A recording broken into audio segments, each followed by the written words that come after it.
Hola Leo, ¿Cómo estás, Andrés? ¿Qué tal? muy bien, muy bien. Acá Me mi alegro. asesor de vestuario me sugirió que me vistiera de rojo. Hoy sí, sí, sí, tenemos nuestro asesor de imagen, nos ha dicho eso. Claro. Tenemos una charla interesante ahora para ver el tema de la fe en tiempos de cuarentena. ¿Qué hacer? ¿Cómo impactó la cuarentena en la estructura de la iglesia? Etcétera. Me gustaría arrancar consultándote. ¿Cuál fue de todos los cambios que hubo el peor y el mejor? Qué buena pregunta. A ver, creo que lo mejor que ha sucedido es que es, digamos, una oportunidad de mérito muy, muy notable, muy grande para todos los que quieran continuar con viviendo su fe, digamos. ¿Por qué? Porque se ha vuelto exponencialmente más difícil, porque muchas iglesias, bueno, depende de dónde cada uno esté, etcétera, etcétera, digamos, pero básicamente en algún momento del 2020, creo que en prácticamente todo el mundo, bueno, creo que en Polonia no, estoy casi seguro que en Polonia no, pero digamos, en casi todas las conferencias episcopales, dicho sea de paso, las conferencias episcopales tienen cero autoridad magisterial, de cualquier tipo, digamos, tienen cero todo, digamos, porque la autoridad es del obispo.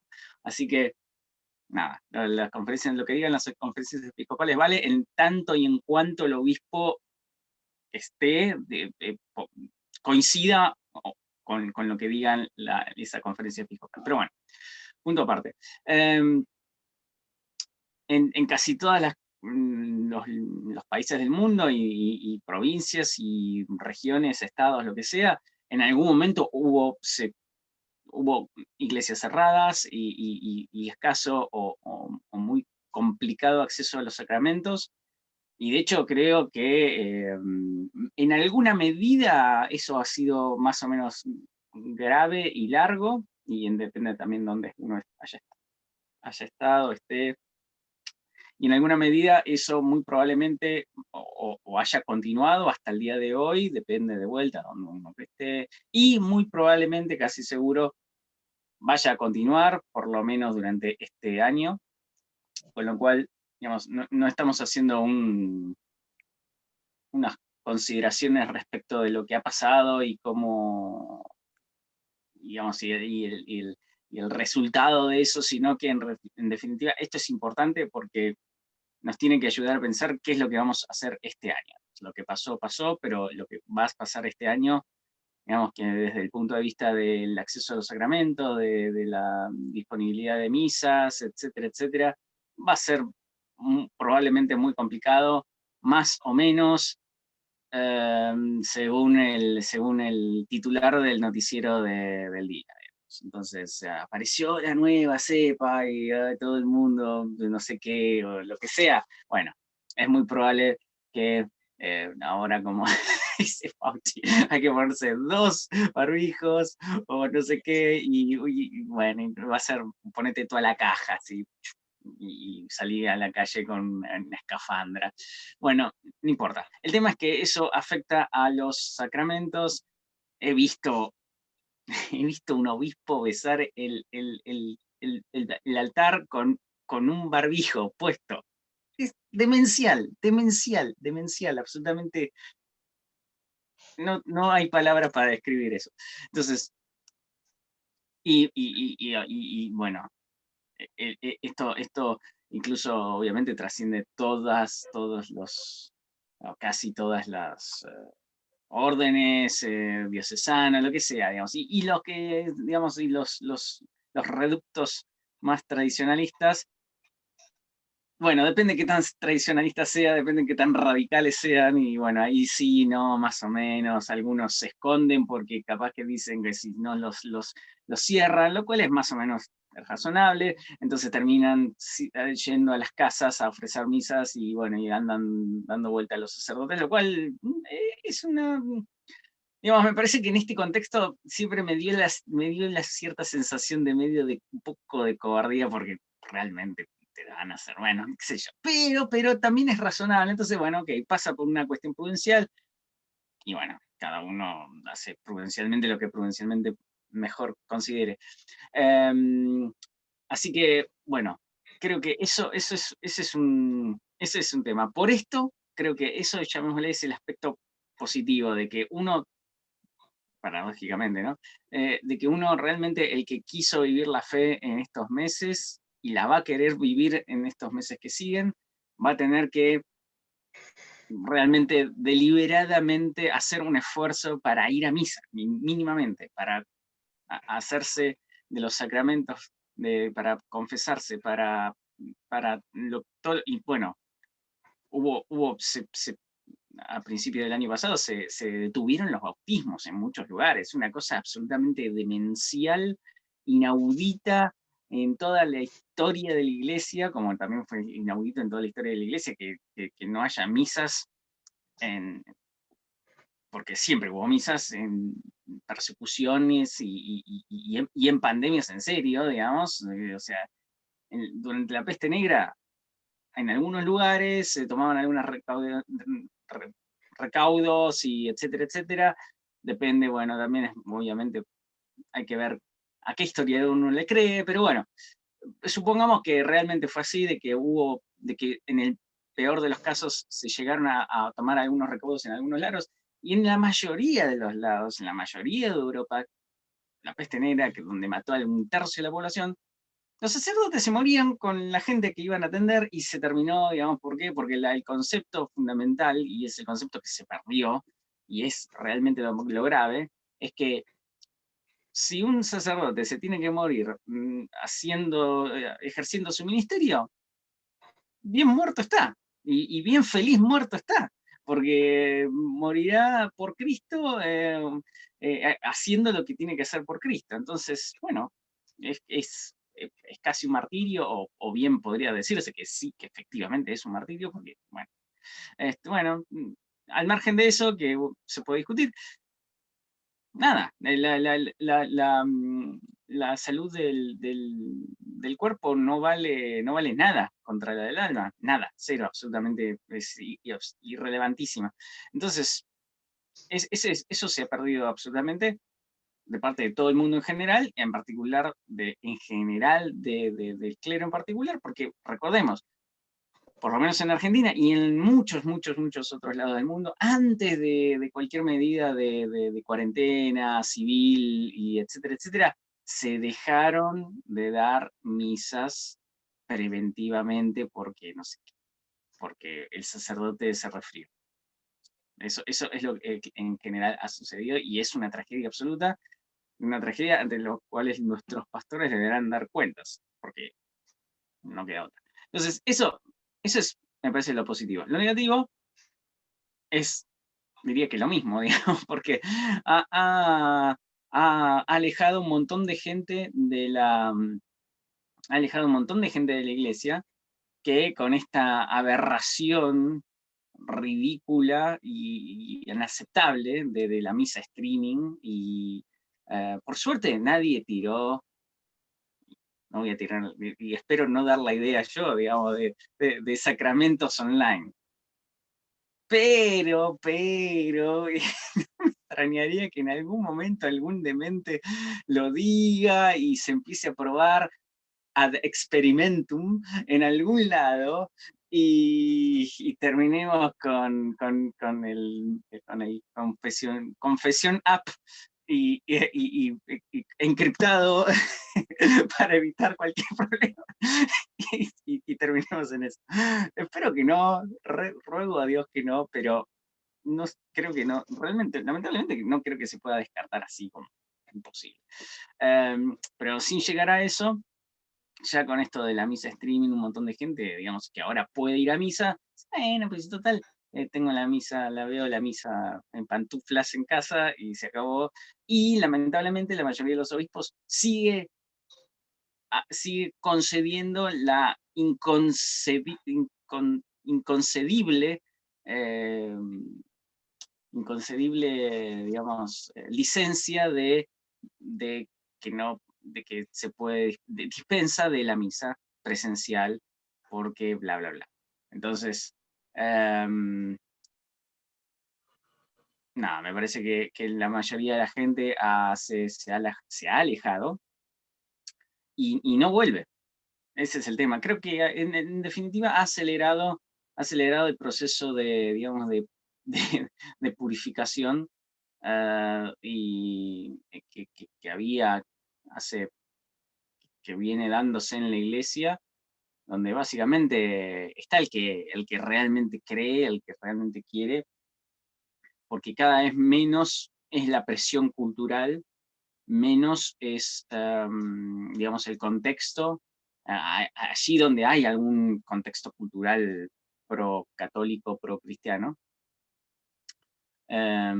ya eso ya no existe más, y incluso dentro de las comunidades parroquiales, etcétera, etcétera, donde, bueno, más o menos había una inercia social, se juntan las viejas en la puerta y qué sé yo, eso ya desapareció totalmente, y prácticamente, lo cual es objetivamente malo, aunque esa gente haya ido o haya estado yendo, digamos, por esa presión social, por esa inercia, etcétera, etcétera, por la razón que sea, digamos, tenemos que tener en cuenta que los sacramentos son efectivos por su propia naturaleza, ¿no? O sea, obviamente requiere la cooperación de quien lo recibe y la intencionalidad, etcétera, y eso incluye la intencionalidad, pero, pero si fuiste a misa, fuiste a misa.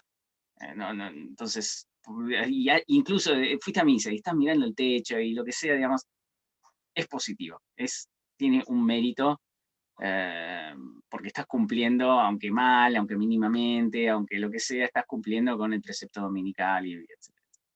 Entonces, me parece que las cuarentenas, estas restricciones, han acelerado ese proceso de depuramiento,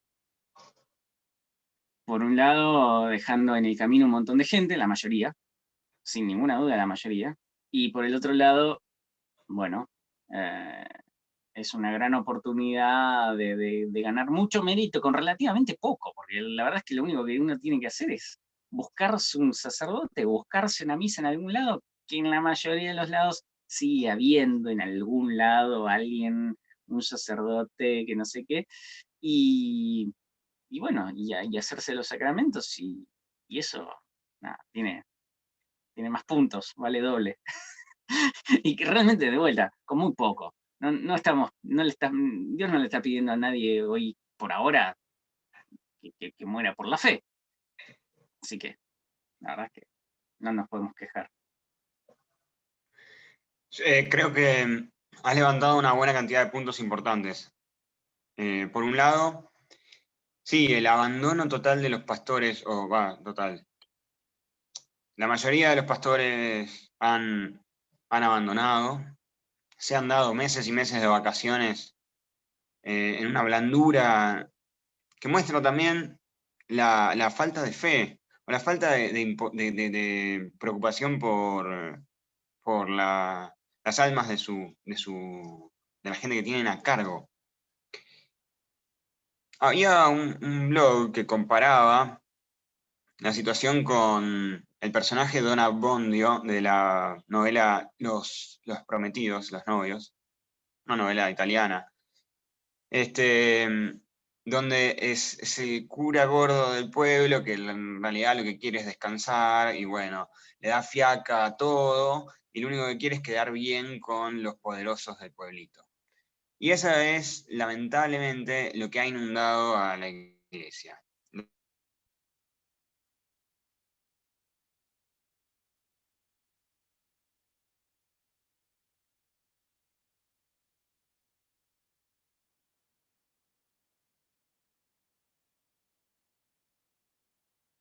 bueno, están obligados a dar una misa, un desgano total y una completa falta de preocupación por la salvación de las almas. Evidentemente, no sé, si alguna vez tuvieron vocación para salvar almas, no sé en qué está eso.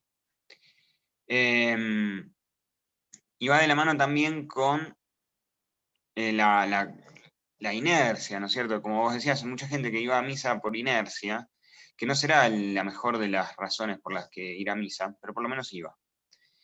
Y eso es evidente a todas luces que se ha perdido, porque ahora están desesperados tratando de que la gente vuelva y bueno, después de meses y meses de obligarlas a no ir, y la gente dejó de ir. No sé qué esperaban también. Pero bueno, cuando una persona está en esa mentalidad burocrática, piensa que todo es siempre igual, y no, las cuestiones no son siempre igual, la gente va cambiando, hay siempre que estar adaptándose a las cosas, y como también bien decías, da la oportunidad para descubrir qué curas son los que de verdad creían en Dios. Nos da la oportunidad de sacrificarnos para ir a buscar la gracia que ellos nos transmiten a través de los sacramentos. Ir hacia la localidad recóndita en el fondo de la provincia donde hay misa todos los días, o donde por lo menos el cura no dice barbaridades en el sermón, y da la oportunidad de practicar para cuando la cuestión se ponga más fea, digamos. Esta cuarentena también, otra cosa que trajo fue el intento de la obligatoriedad de la comunión en la mano. Ese es un tema bastante interesante porque el Concilio Vaticano II ordena, manda, que la comunión de los fieles sea de rodillas y en la boca. Y durante el Concilio Vaticano II se discutió si se podía hacer la comunión en la mano y se decidió que no. Entonces la decisión del Concilio Vaticano II es que no se comulga en la mano, sino que se comulga en la boca.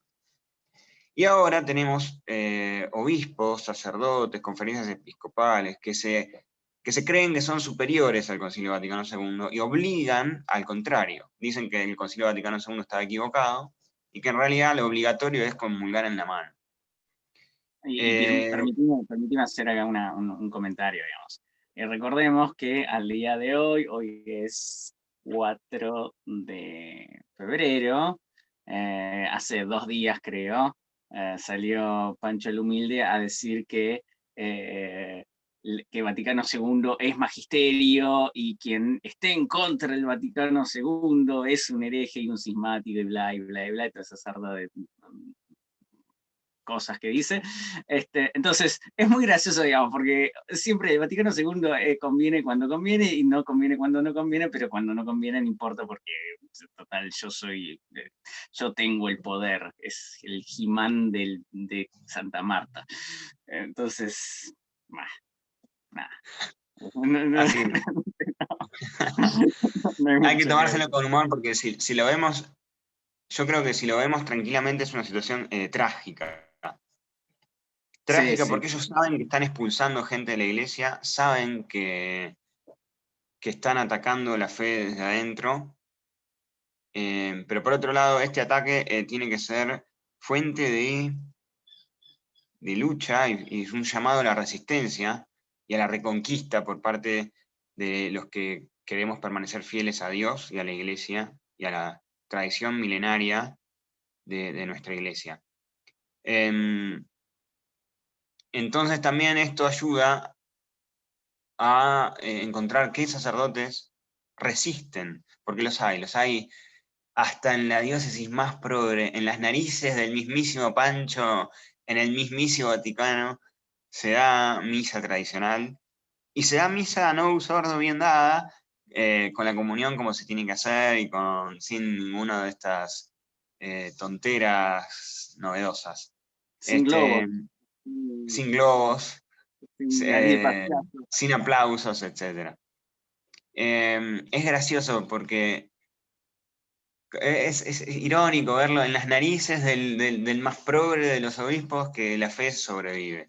La fe va a sobrevivir más allá de toda esta manga de sátrapas. Pero bueno, también es importante tener algunas ideas claras. O sea, no hay que comulgar en la mano. Y también una cuestión que yo estaba pensando es, ¿hasta qué punto conviene participar en una liturgia, digamos, que está diseñada para el sacrilegio?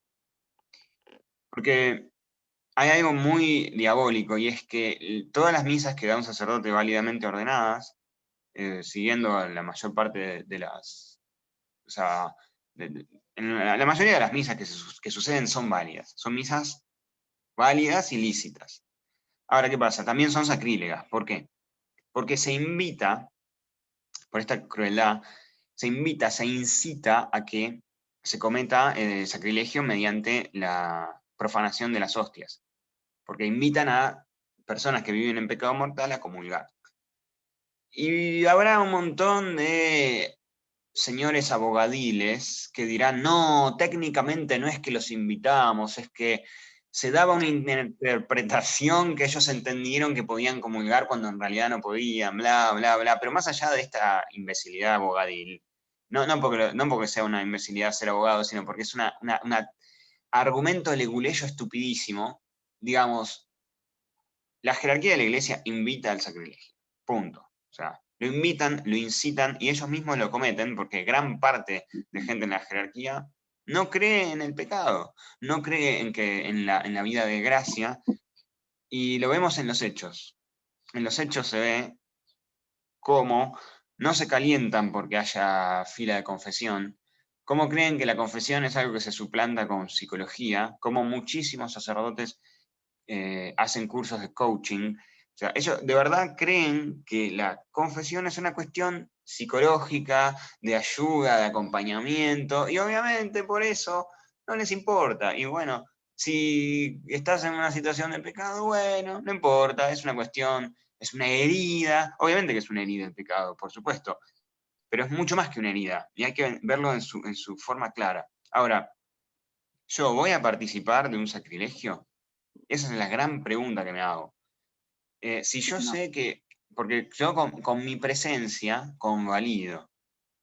Entonces en eso es muy importante conocer qué sacerdote está oficiando la misa. ¿Está oficiando la misa con ánimos sacrílegos o está oficiando la misa con ánimos de hacer un sacrificio, de participar en el sacrificio perpetuo a Dios?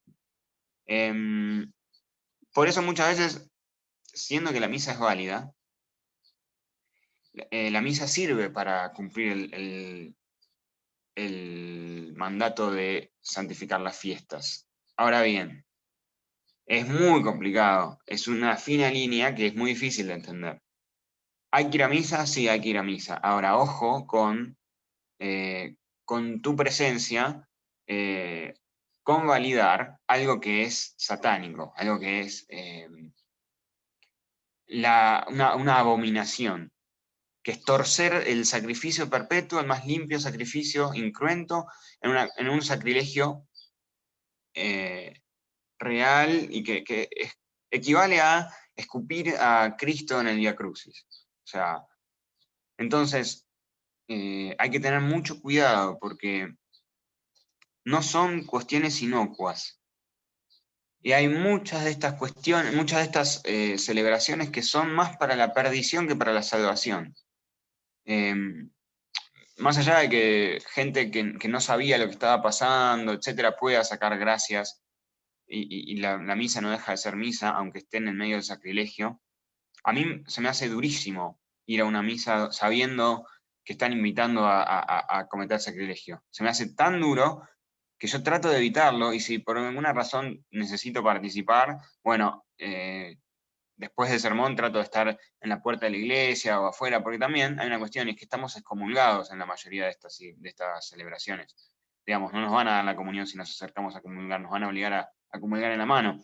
Entonces, si encima estamos excomulgados, es duro. Presenciar un sacrilegio en el cual no puedes participar, pero es una cuestión muy compleja. De modo que es clave encontrarse un sacerdote que de verdad crea en la fe católica.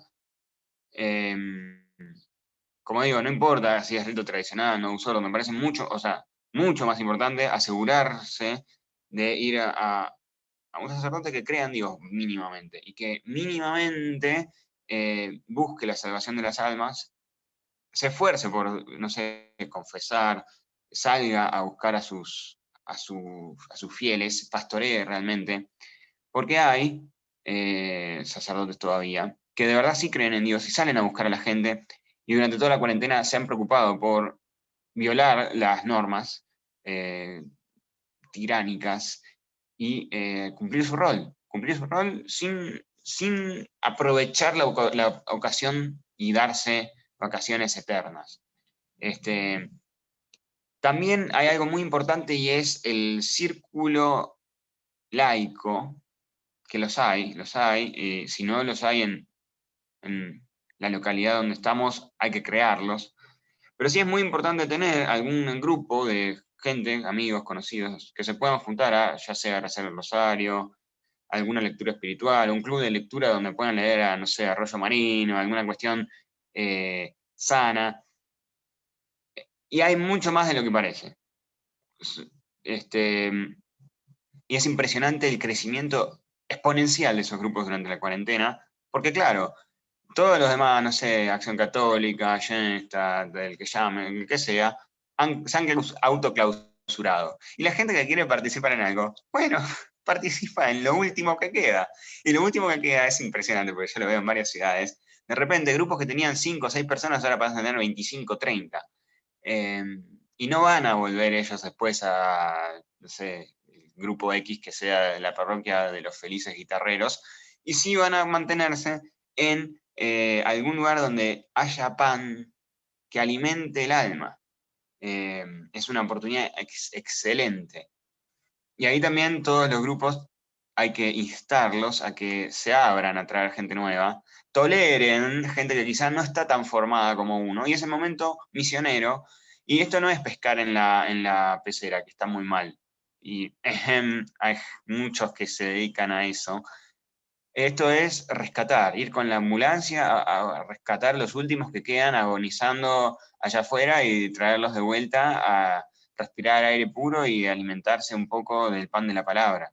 Eh, hay gente que todavía ansía esa palabra sólida y esa comunidad de creyentes. Y si nosotros la tenemos que abrirla y salir a buscar, porque realmente la orfandad que hay en este momento es enorme. Está lleno de gente allá afuera que no sabe, no puede, no entiende cómo puede ser esto y a dónde están los que también viven como yo, los que de verdad creen en el Evangelio y quieren vivirlo. Así que bueno, es nuestro deber salirlos a buscar y recuperarlos, traerlos otra vez hacia Dios de la mejor manera posible, con la forma que podamos. Y si no tenemos sacramentos porque no hay cura en el pueblo, bueno, rezar para que haya, esforzarnos para ir a la ciudad más cercana, compartir los gastos de nafta para acercarse, traer al cura, de la forma que sea. Pero es muy importante mantener la fe, es lo más importante, más allá de todo. Podemos perder muchas cosas, pero la salud del alma es superior a la salud del cuerpo. Y acá han usado una excusa que es la salud del cuerpo para envenenar el alma. Así que en eso es muy importante. Coincido absolutamente, y además consideremos que, a ver, el- acá estamos hablando de cumplir un mandamiento, ¿no? Y, o sea, el tercer mandamiento, santificar las fiestas. Eh, Organizarse para ir a un día a no sé dónde, hacer X kilómetros, muchos kilómetros incluso, a ir o a traer un sacerdote de no sé dónde, una vez por semana, no es tan complicado y no es tanto gasto y no es, no, a ver, en teoría, o sea, en teoría no, en estricta observancia del precepto dominical, el Día del Señor es el Día del Señor. No tenés nada otra cosa, ninguna otra cosa que hacer el domingo, no deberías tener ninguna otra cosa que hacer el domingo, más que ofrecerlo al Señor, santificarlo, etcétera, etcétera. Entre esas cosas, la principal y el sacrificio perfecto que permite esa santificación, obviamente, es la misa. Entonces, si tienes que estar 3 horas para ir a una misa y 3 horas para volver a otra misa. Bueno, una vez por semana lo puedes hacer. A alguien le va a pasar algo. ¿Cuánta gente hay que en otras condiciones, en otros años, hacía eso para irse a una pileta, a irse a tomar sol a no sé dónde? Bueno, a ver, lo mismo. Si muchísima gente hacía esos viajecitos de domingo por deporte, ¿cómo más no lo va a hacer ahora que está en riesgo su alma? Eso por un lado. Por el otro lado, bueno, dijiste muchas cosas, digamos, muy pesadas del tema de la comunión en la mano, el tema de las misas sacrílegas, que aunque pudieran estar confeccionando la Eucaristía, etcétera, etcétera, no las hace menos sacrílegas las cosas sacrílegas que se les han agregado, etcétera, o sacado, o etcétera, etcétera. Igual, digamos, es todo un tema. Creo que estamos en momento, vamos a repetir la estrategia ya entramos en el tema, ahora vamos a rezar, aprovechemos que estamos tocando un tema muy complicado, así que, bueno, recemos. En nombre del Padre, el Hijo y el Espíritu Santo. Pater noster, qui es in celis, sanctificetur nomen tuum, adveniat regnum tuum, fiat voluntas tua, sicut in cielo et in terra. Panem nostrum quotidianum da nobis hodie, et dimitte nobis debita nostra, sicut et nos dimittimus debitoribus nostris, et ne nos inducas in tentationem, sed libera nos a malo. Amén. Amén.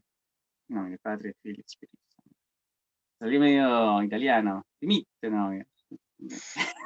Me sale muy en italiano siempre en latín, es inevitable. Es que medio lo aprendí así más o menos. Se quedó medio con pasta. Bien, a ver. Bueno, digamos que la pronunciación, digamos, canónica del latín es una pronunciación derivada del italiano, no es la pronunciación clásica.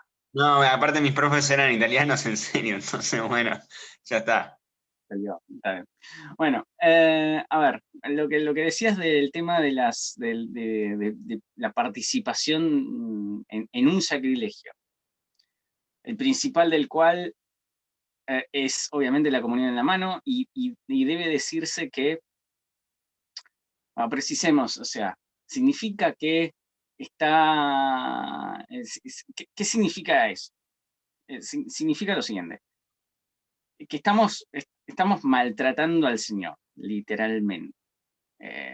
Los sacerdotes consagran sus manos, en particular consagran estos 2 dígitos, y por eso los sacerdotes que todavía creen en Dios, toman así, hacen así con así, como las especies consagradas, etcétera, etcétera. Porque esos son los dígitos consagrados, particularmente, la mano en general también. Bueno, digamos, y nada toca, lo dice Santo Tomás, nada toca el cuerpo de Cristo que no esté consagrado.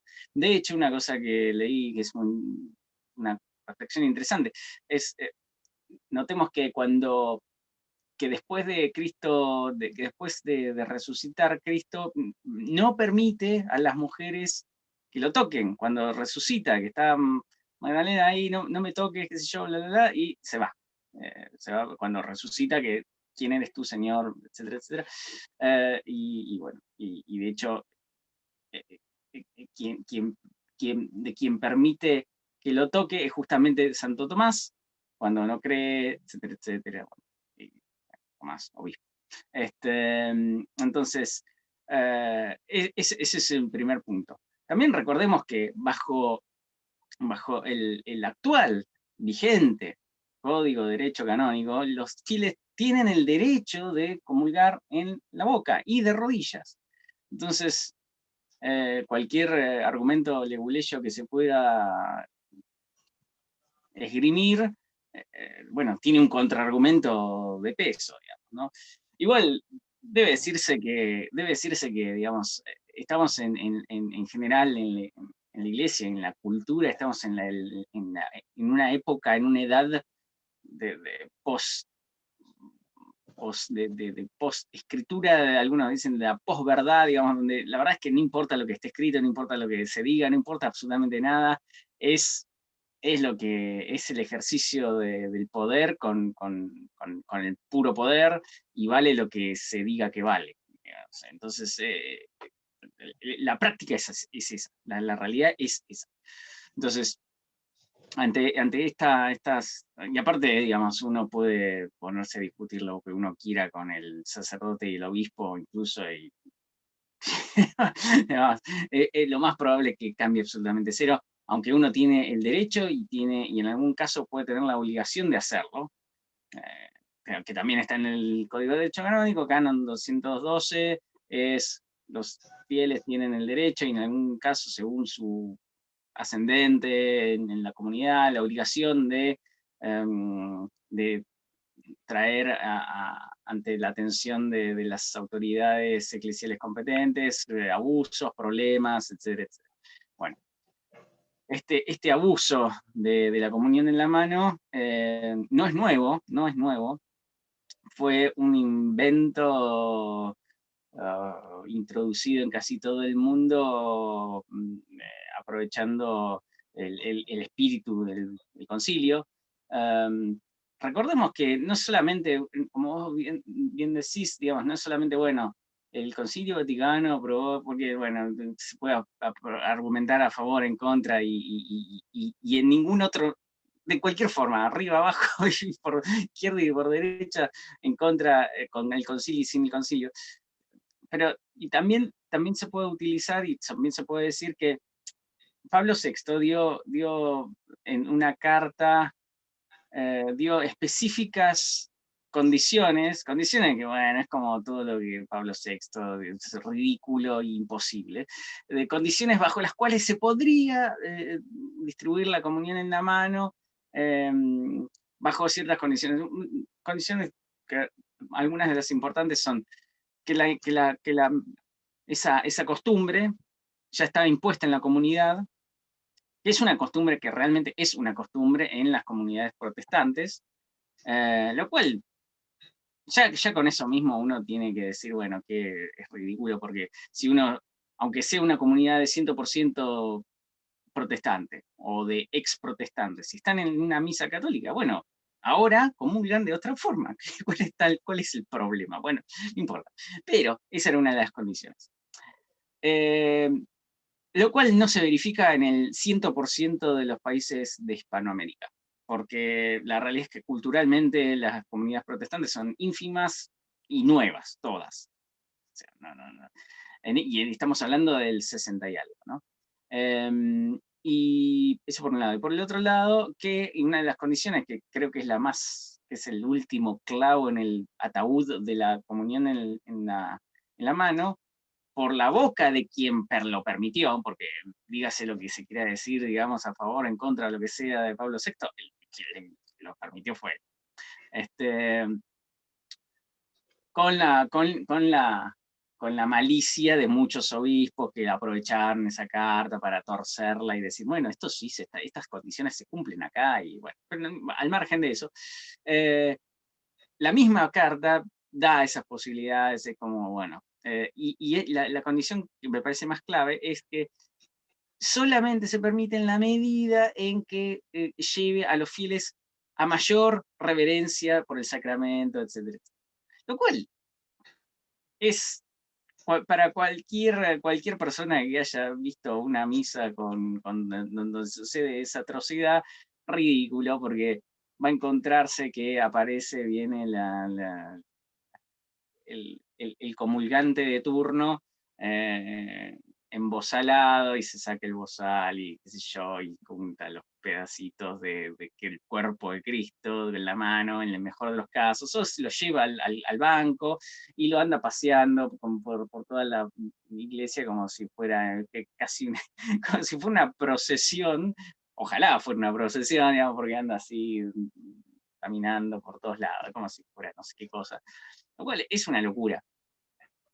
Y además también deja un montón o sea, deja al azar y deja a la a la buena intención o mala intención de cada uno lo que se haga con el Santísimo Sacramento, lo cual nadie haría eso con ninguna cosa de valor que tenga, ni con el celular, ni con absolutamente nada.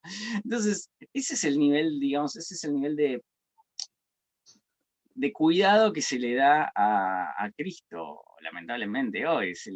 Está en un orden de cuidado y de reverencia inferior a cualquier cosa más o menos cara que uno pueda tener, lo cual es increíble. Entonces, bajo las mismas, y por qué utilizamos, y digo lo de Pablo VI, ¿no? Porque sea santo de mi devoción, que además lo digo públicamente, ha puesto plata que no es santo. Lo digo justamente por eso, digamos, para utilizar los argumentos a favor que suele esgrimirse a favor de eso, y porque para la gente que dice que, wow, Pablo VI, qué bueno. Entonces, no, ni con Pablo VI, ni con nada, esto es una aberración absoluta, y no debería tener lugar en una misa católica. Ahora, el problema es, como vos bien decís, bueno, ¿qué hacemos si no tenemos otra cosa? ¿Qué hacemos si la única misa que hay es esa? Es la guitarrita y comunión en la mano. Bueno, creo que aquí se aplica lo de los principios básicos a ver, si uno está en una situación donde no puede evitar, eh, arranquemos, a ver, en las misas, muchas misas actuales, se confluyen muchos sacrilegios de diverso tipo y grado y etc. Entonces, arranquemos por lo más flagrante. Si hay comunión en la mano, que haya y que exista, eso no habilita que se cometa un sacrilegio en algún lado, no habilita a nadie para cometerlo también. Eso es una obviedad, pero vale la pena reiterarla. Entonces, si hay alguien que lo comete, bueno, no nos habilita, ni nos permite, ni nos conviene cometerlo. Eso entonces, bueno, el problema es que, como vos bien decís, a todo efecto práctico, estamos excomulgados. Esta situación ha excomulgado a la mayoría, a la minoría fiel de la iglesia. Es paradójico y bastante tenebroso pensarlo, pero es efectivamente así. La mayoría de los obispos del mundo han excomulgado a los fieles del que quedan. Entonces, esto es muy grave. Esto es muy, muy, muy, muy grave. Con lo cual, la alternativa es, bueno, tratar de... La iglesia nos llama a comulgar al menos una vez en el año. Y bueno, entonces... Y digamos también, la disponibilidad y la costumbre y que la iglesia viene invitando a los fieles a comulgar frecuentemente es algo relativamente nuevo. Muchísimos santos, muchísimas comunidades, etcétera, etcétera, comulgaban muy esporádicamente, pocas veces en el año. Entonces, digamos, ¿eso es algo bueno en sí mismo? No, en la medida en que, bueno, eso nos priva del cuerpo de Cristo y del sustento espiritual que implica. Pero, digamos, no es una imposibilidad, no es un impedimento absoluto para crecer en la fe, y en la medida en que uno pueda tomárselo, como si las circunstancias nos obligan, como en este caso, a tomárnoslo penitencialmente. Y cuando uno está haciendo penitencia, no comulga. Y digamos, y de hecho es lo que pasa cuando uno no puede comulgar, tanto sea por la disposición, digamos, del ayuno, que es una penitencia, el ayuno es penitencial, y, o por porque necesita hacerse el sacramento de la confesión previamente. Entonces, es algo que creo que quien lo impulsó, o que quien fue el impulsor, digamos, de la comunidad de iglesia, creo que fue Pío X, si no recuerdo mal. Pero, Sí. bien, entonces, pero antes de eso, antes de Pío X, digamos, obviamente muchas comunidades comulgaban frecuentemente, etcétera, etcétera, pero no era algo tan común. Y de vuelta, no era un impedimento absoluto para el crecimiento de las almas, y de hecho, en muchísimos casos, no solamente no era un impedimento, sino que era parte de la penitencia, o de una actitud, de una vida penitencial, en la cual, digamos, la Eucaristía era el premio a esa penitencia que se daba ocasionalmente cada X meses o semanas, etc. Y entonces, a todo efecto práctico, si solamente podemos, si solamente hay comunión en la mano, bueno, no hay comunión. O sea, si somos conscientes de que Cristo es Cristo y que porque aquí con este tema de la comunión en la mano se destruyen en la práctica dos cosas importantes. Primero, digamos, se reduce a Cristo en una comida o el pan, o como muchos dicen, el pan de la Eucaristía, que es una forma de, digamos, si bien es cierto, digamos, es como rebajar un poco la naturaleza de lo que realmente estamos recibiendo. Y por el otro lado también se destruye en la práctica el entendimiento del sacerdocio, digamos. Si todo el mundo puede tocar a Cristo, la verdad es que, bueno, la consagración de las manos no es tan importante, o etcétera, etcétera. Y no solamente de las manos, sino de todos los elementos sagrados que tocan el cuerpo de Cristo. O sea, los cálices están consagrados, las patenas están consagradas, el altar está consagrado, etcétera, todo lo que toca o pueda tocar con digamos, los manteles, todo. Entonces, eso en la práctica se pierde, se destruye, o está, y debe decirse, está pensado para eso, digamos. Porque esa claramente es la intención. Se puede discutir más o menos quién, digamos, las intencionalidades de quienes estuvieron detrás de esas reformas. Sin entrar en eso, el efecto es ese. Y de hecho uno ve, o sea, es muy simple. Uno puede ir, uno no debe ir, digamos, porque un católico no puede participar de ninguna liturgia que no sea católica. Pero véase por alguna foto, por internet, o por lo que sea, alguna liturgia protestante o liturgia evangélica X. Véase una misa Novus Ordo Sarasa y véase una misa tradicional como las hubo 1950 años de la iglesia. Y una cosa está en medio más para un lado que para el otro. Entonces, no hay que ser un genio para darse cuenta cuál era el objetivo. Y de hecho, ahora, está en las actas, no sé si en las actas mismas de algún documento del Vaticano II, o en alguna acta preparatoria, que justamente la idea era, digamos, reunir a los hermanos separados, etcétera, etcétera. Y de hecho, había veedores protestantes, creo que había un luterano, uno del rito oriental y no sé qué otra cosa ahí presente. Lo cual también uno puede decir, ¿qué hacen esos personajes en un concilio ecuménico? Bueno, supuestamente en un concilio ecuménico. Bueno, todo otro tema. Sin entrar en eso, de vuelta, a todo efecto práctico. ¿Podemos comulgar en la mano? No. No, porque es un sacrilegio. Punto. Cumple, y uno puede decirlo, bueno, pero en realidad no es un sacrilegio porque, bueno, lo permite y no sé qué. Bueno, Pablo VI, ¿te gusta Pablo VI? ¿Compraste Vaticano II? Todo eso, perfecto. ¿Compraste eso?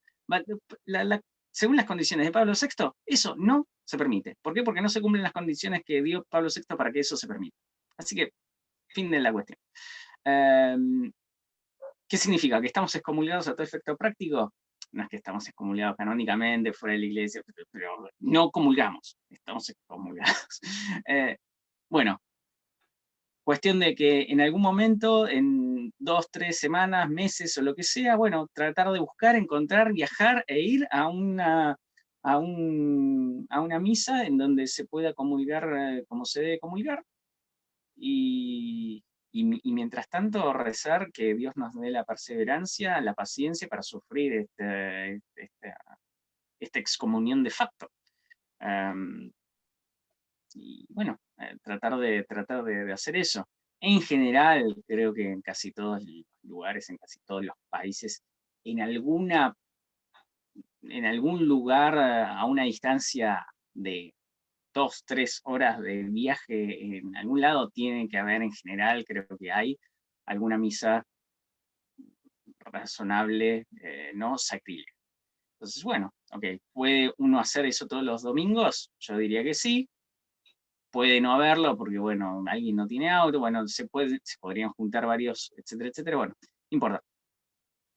En el hiper absolutamente peor de los casos, podés ir una vez cada X meses o cada tanto, de alguna forma se puede hacer.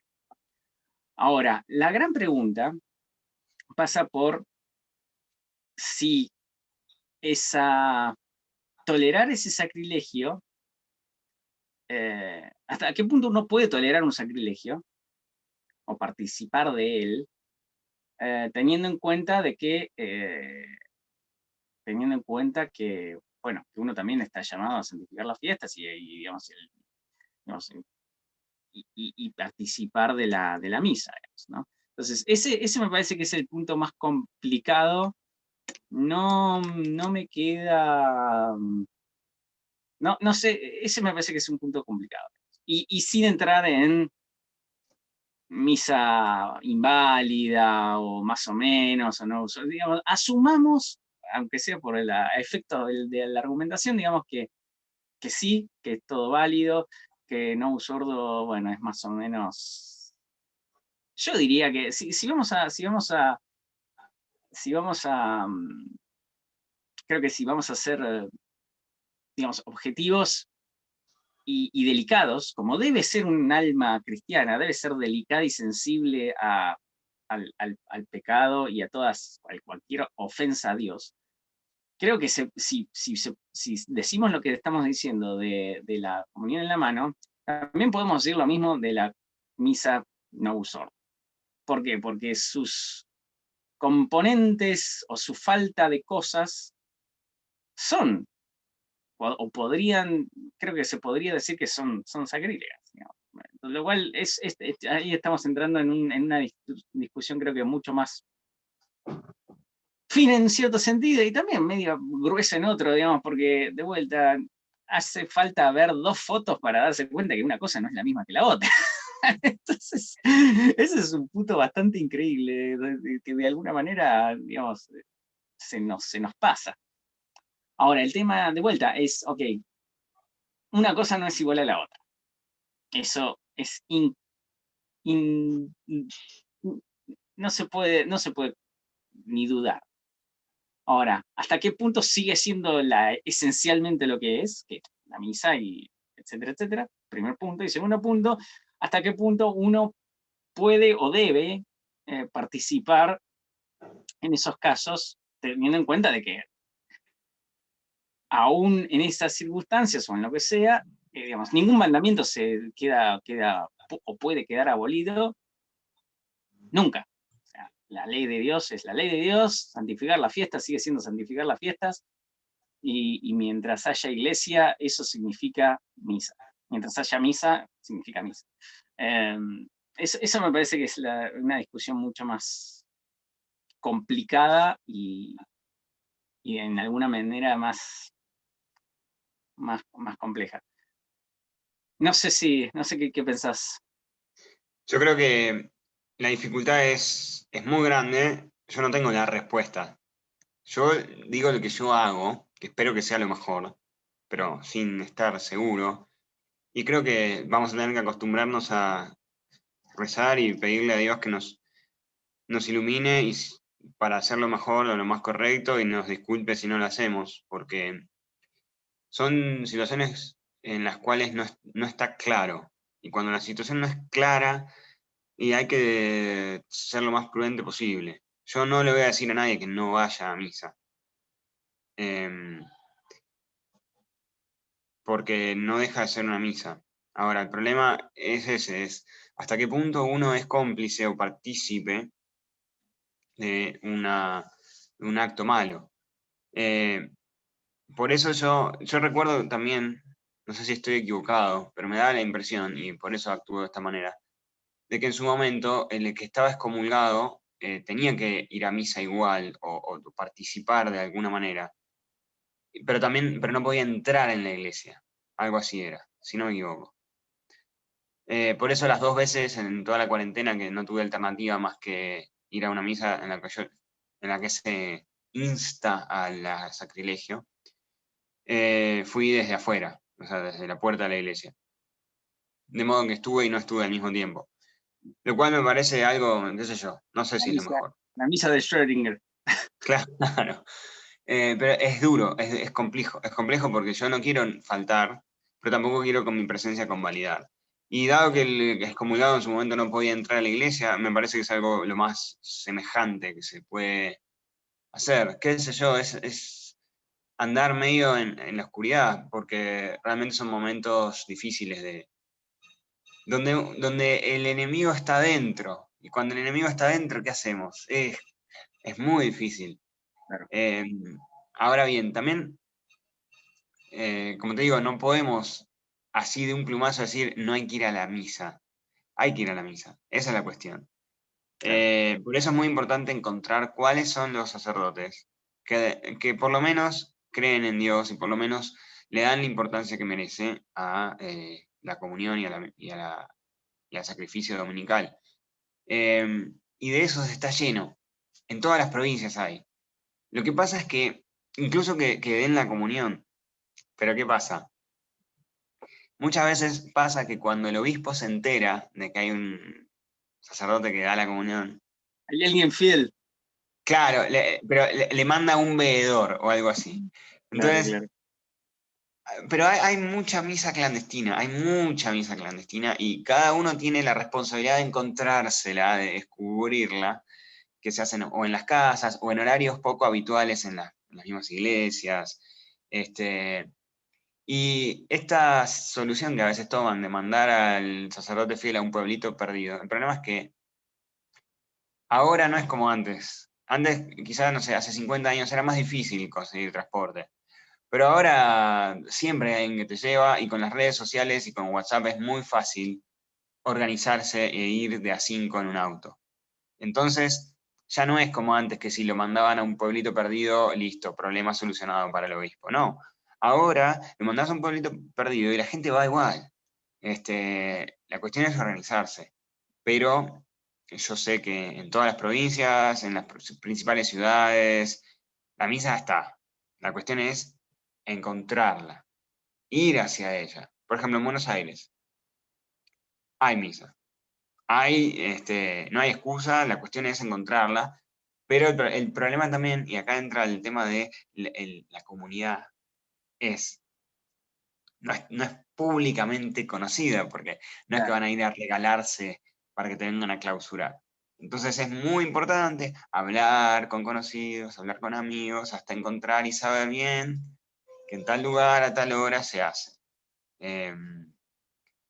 Si no, estamos regalados. Pero bueno, había un colegio en Recoleta con un sacerdote bastante conocido por sus posturas tradicionalistas o por lo menos no blandas, que daba misa en plena cuarentena, cuando era lo peor de la cuarentena. ¿Por qué? Porque el flaco le importaban sus fieles, le importaba su comunidad y él cuidó de su comunidad a pesar de lo que le mandaron. Y ahora, cuando está más abierta, la gente sigue yendo a misa ahí. Él cuidó de su grey. Otros no. Ahora están desesperados, incluso están desesperados por plata. Porque claro, si ahora va la mitad de la gente, dejan la mitad de donaciones. Entonces ahora están todos desesperadísimos. Y bueno, cosecharás tu siembra, ¿qué querés? Los actos tienen consecuencias y renunciar a la responsabilidad nunca es bueno, porque para algo tenemos responsabilidades. Y Otra cuestión aparte, muy creo que importante. esto también está bueno, también de que, lamentablemente, como vos bien decís, digamos, estos pastores, em, estos lobos en piel de cordero, lamentablemente, digamos, obviamente fe no tienen, o ninguna fe que se traduzca en ninguna acción concreta, al menos. Pero por lo menos que les duele el bolsillo, y me parece importante, digamos, estamos llamados a sostener materialmente la iglesia, digamos, ese es un precepto. Creo que estoy casi seguro que es un precepto, no, corregime. Digamos. Sí. O si no lo es, digamos, a todo efecto práctico, digamos, es algo que uno tiene que hacer, en la medida de sus posibilidades, etcétera, etcétera. Ahora, uno no tiene ninguna obligación de sostener a tal parroquia o a tal otra, o en general, bueno, siempre ha sido, bueno, donde uno está, tiene que sostener lo que donde uno está, digamos. Pero bueno, no estamos en tiempos normales y bueno, y cada uno tiene que buscar, justamente estamos hablando de buscar misas donde sea y donde haya y donde estén los pastores. Entonces creo que uno tiene que sostener a los sacerdotes, digamos, que merezcan ser sostenidos, y no por mérito propio, pues, digamos, porque en definitiva la fe no es un mérito propio, sino es un don divino, pero que aquellos que tengan que hayan conservado y cultivado esa virtud sobrenatural, y el resto que lo sufra. La verdad es que, la verdad es que suele suceder, y, y- y tenemos que decir, sin ninguna duda, esta falta de sacramentos es es un castigo divino. O sea, véaselo como se lo quiera ver.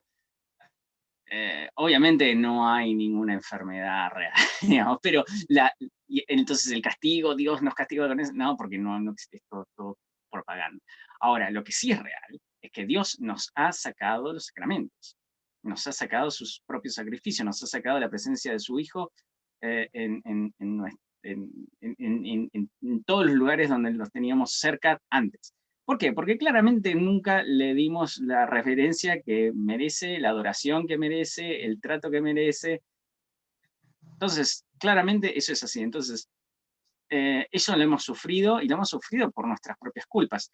Entonces, es el momento de que como decías vos, el sacerdote gordo vago que no quiere, que quiere tomarse vacaciones, bueno, que lo sufra, que eso lo llame a la conversión.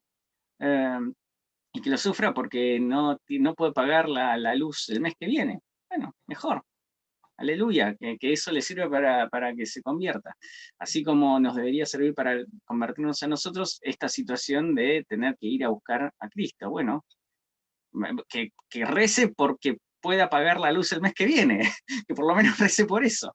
Entonces, creo que aquí es votar en alguna forma, digamos, y es impropia en el sentido de la votación y todo lo que uno quiera, digamos, pero votar con el bolsillo también en estas cuestiones es algo que debemos hacer. No tenemos por qué sostener a cualquiera, sí tenemos la obligación de sostener a la iglesia, pero la iglesia son sus sacerdotes fieles, digamos. Son sus sacerdotes, bueno, aunque sean infieles. Pero, digamos, nosotros no tenemos ninguna obligación de sostener a los infieles. No es así. Entonces, eh, a los que nos han abandonado, la verdad es que no hay que volver a ellos. Y si mañana vuelven todas las misas normales, incluso si se termina esta supuesta dispensa ridícula de la misa, y etcétera, e incluso se insta de vuelta a la misa, a la comunión en la mano. Bueno, igual, creo que tenemos que ser justos y duros con quien nos han abandonado, y debemos ser generosos y, y solícitos con aquellos que se han acordado de su grey. A esos sacerdotes hay que sostenerlos, a esos sacerdotes hay que acompañarlos, a esos sacerdotes hay que ayudarlos, invitarlos a comer, mantener el trato que corresponda, y a los otros no. Y bueno, y cuando los otros vean que ya no los invita nadie, que ya la gente realmente no les daba el trato que antes les daba, bueno, por ahí se avivan, y aunque sea por este motivo humano y bajo, eh, vuelvan a Dios. Como en general pasa, digamos, en general la gente no termina yendo a Dios, termina yendo a Dios en general, en muchísimos casos, por alguna tragedia más, menos grave o lo que sea, porque necesita algo, porque se le privó de algo. Bueno, que sea esto también un llamado al clero, a este clero débil y cobarde a esa conversión. Y nosotros seamos instrumentos de eso. Sí, sobre eso me gustaría expandir un poco el tema del diezmo. Porque, ¿de dónde surge esto del diezmo? Algunos dicen que es una cuestión de la Edad Media, y no es así. El diezmo tiene una base bíblica. Tiene que ver con, por ejemplo, cuando Abraham triunfa sobre unos reyes que habían invadido medio de la región donde él vivía. Da gracias a Dios, y ahí es donde aparece Melquisedec, que a muchos les va a sonar, que era el rey y sacerdote de Jerusalén, por así decir. De Salem. Y de Salem, que claro es Jerusalén. Y ese rey y sacerdote, rey de paz, por así decir, sacerdote, da un sacrificio de pan y vino, y Abraham le da el diezmo de los despojos, de los trofeos que conquistó tras derrotar a estos reyes. Y en una semejante situación también Jacob promete el diezmo de todo lo que gane, de dárselo a Dios. Y bueno, a lo largo de la historia sagrada hay toda una larga tradición de dar el décimo a la iglesia, a sostener el culto. Ahora, Eh, como bien decís, Leo, esto implica también sostener el culto, pero bueno, o sea, el diezmo estamos hablando de algo que es plata. O sea, el que gana 40 lucas, si hay 4 semanas en el mes, tiene que poner una cada semana. El que gana 80 bueno, tiene que poner dos. El que gana bueno, 150 tiene que poner cuatro. Y así. permitime, O sea, permitime una digresión, digamos. Acá, como vos decís, digamos, no estamos hablando de poca plata. Estamos hablando de algo que es bastante significativo. El 10% y no es más o menos, es el 10% es el 10%. Ahora, digamos esto, civilmente, estamos supuestamente obligados a pagar mucho, mucho, mucho más que el diezmo. O sea, el IVA es el 21% en Argentina, y está casi en casi todos lados en Estados Unidos. Creo que hay algunos estados de cero, creo que hay 2 estados de cero, hay algunos estados de 6 y algo, 7, 8, pero en muchísimos lugares están arriba del 10. En otros lugares, en un montón de países, está arriba del 10, 10, 15, 20. Entonces, eso es, y estamos hablando de IVA, más todos los otros impuestos también que hay. Digamos, la presión tributaria civil es muchísimo más del 10%, infinitamente más que el 10%, y nadie dice nada. Ahora, para sostener a la iglesia, uno dice el 10%, y uno cuando dice 10%, dice 10% en serio, dice, es mucho, ¿cómo, para qué tanta plata? Es como una locura. Y la verdad es que si uno lo pone en el contexto en el que estamos, porque es el único contexto en que estamos, realmente no es nada del otro mundo. no, pero ¿qué pasa? Pero no deja de ser un monto significativo. Y ahí está en nosotros, en no ser avaros y reconocer que Dios nos ha bendecido con toda clase de bienes, especialmente a los que nos va bien, digamos, y que tenemos mucho más de lo que es estrictamente necesario para vivir. No tenemos que ser generosos con lo que Dios nos da. Pero ¿qué pasa? Tampoco podemos colaborar y alimentar al mal. Entonces, ahí es muy importante, ya sea dar mucho en las misas que están dadas para gloria de Dios, y también sostener otras actividades que no son estrictamente la comida del sacerdote, pero que tienen que ver con la iglesia. Porque hay muchas actividades de la iglesia o de cuestiones de iglesia que requieren financiamiento. Llámese, por ejemplo, no sé, algún buen programa de televisión, algún buen, no sé, alguien un escritor católico no sé, sería bueno, no sé, que está corriendo para conseguir horas de clase y no puede concentrarse en la escritura. Bueno, son cosas que merecen ser financiadas y es ahí donde también tenemos que colaborar, si no podemos colaborar con la estricta letra de la actividad de un sacerdote. Porque a veces no hay, como dice la vida, que sube en tu mano la limosna hasta que sepas a quién das. Porque puede ser muy irresponsable darle dinero a alguien solo por ser sacerdote y no sabemos en qué se lo va a gastar. Porque tampoco es para minimizar el hecho de que hay muchos sacerdotes que después el dinero lo gastan en cualquier cosa. Hay que tener muy en claro qué es lo que estamos gastando, y también muchos sacerdotes que están obligados después a repartir ese dinero y dárselo a terceros. Entonces, otra cosa que se suele hacer es decirle al sacerdote, bueno, pásame la factura de la luz y yo te la voy a pagar. Y así. Cosas donde sabemos a qué va y no va a una especie de, de- de cuestión flotante donde después terminamos pagándole el salario a el que hace, no sé, soporte LGBT en la diócesis. Porque ojo que está lleno de eso. Está lleno de gente que son empleados de la diócesis y les quieren pagar el sueldo y hacen cualquier cosa.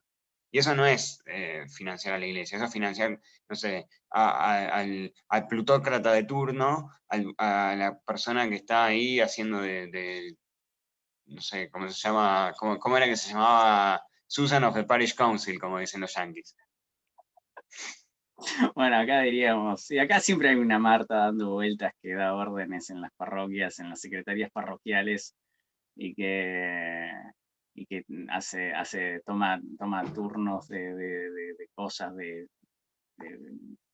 bueno, ahora los matrimonios también están suspendidos, otro efecto práctico, pero digamos, es la típica viejita que anda dando vueltas y da órdenes y es como la, la mandamás de la parroquia y es el filtro de todo y sabe todo y suele ser también ministra extraordinaria de la Eucaristía y todas estas atrocidades que suele suceder. Coincido totalmente con eso, coincido con la necesidad digamos, de saber a dónde va nuestros aportes, de hacer los aportes y de saber a dónde va. Los tiempos donde uno realmente podía medio terciar, ese es el tema, creo que, digamos, que une toda esta discusión. Me parece que el tema, las horas, los días, los años digamos, de fe terciarizada se terminaron. O cada uno se hace cargo de su fe en todas sus dimensiones, en el precepto del diezmo, en buscar los sacramentos, en buscar la misa, en buscar, en conocer al sacerdote. Es la única que queda. Uno ya no puede ir a la parroquia que le quede más cerca y está todo bien y no pasa nada. Y no, creo que ese es un poco el concepto general. Tomar la fe, ejercerla digamos, esto autoproducción de no se puede terciarizar. Y eso nos lleva también a conocer la fe, que también es una de las cosas que debemos ejercer, ¿no? Que debemos hacer. Estamos llamados a conocer y a profundizar la fe, y ya no podemos depender tampoco de la homilía o el sermón, que en muchos casos son no solamente malos y banales, sino que en muchos casos son heréticos. Es como es. Nadie puede hacer eso por nosotros. Nunca fue así, digamos, en definitiva, porque, digamos, como decía San Agustín, Dios nos ha creado sin nosotros, pero no nos va a salvar sin nosotros. Hoy creo que eso está cada vez más, se refuerza cada vez más, ¿no? Así es, así es. Bueno, ¿qué te parece si rezamos un Ave María y después hacemos un desafío a nuestros televidentes? Perfecto. En nomine Bueno, Padre, Filio, Spiritus Sancto. Ave María, gracia plena, Dominus tecum, benedicta tu in mulieribus, et benedictus fructus ventris tui, Iesus. Sancta María, Mater Dei, ora pro nobis peccatoribus, nunc et in hora mortis nostre. Amén. Padre, Filio, Spiritus Sancto. Amén. Desafío. Bueno, me Sí. gustaría desafiarlos a todos a rezar el rosario todos los días. Yo sé que lo instamos cada vez que hacemos esto, pero más allá de decirlo así al aire, yo los desafío a rezarlo todos los días una sola semana. Intenten hacerlo una semana. Pónganse en alarma en tal horario y si es mejor todavía, háganlo con alguien, aunque sea por videollamada. Consíganse una pareja, un mejor amigo, contraparte del rosario. Y vean después los frutos que trae. Realmente, si no estamos rezando todos los días, y rezando en serio, dedicándole tiempo a la oración. El rosario tarda, y aparte del rosario está bueno hacer alguna lectura espiritual, ya sea leer el Evangelio del día, etc. Si no estamos haciendo eso, estamos retrocediendo en la lucha. Así que, bueno. Sí, cualquier cosa me parece que también, como bien decís, se consigue alguien, algo. Está bueno también ese componente social porque en definitiva genera un compromiso, genera una inercia. Recién antes hablábamos en contra de la inercia, digamos, pero está bueno generarse esas inercias positivas. En definitiva, un hábito es eso, digamos, es algo que uno hace y le resulta cada vez más fácil hacer, que es positivo, que es bueno. Entonces hay que generarse esos hábitos, hay que generarse, digamos, los refuerzos naturales, sociales, del modo y de la naturaleza que sean, en cuanto sean buenos, que ayuden a esas cosas. Y por ahí esa ayuda social es útil y es buena. Y hay grupos, es cuestión de meterse en Facebook, buscar grupos de oración, hay en todos lados, hay en lo que sea, contáctenos, digamos, mensaje, lo que sea, y o sea, hay. Así que bueno, con eso, éxitos en la lucha cada uno y a seguir avanzando. Así es. Duc in altum. Looking Alton. Adiós, Leo. Adiós. Chao, chao.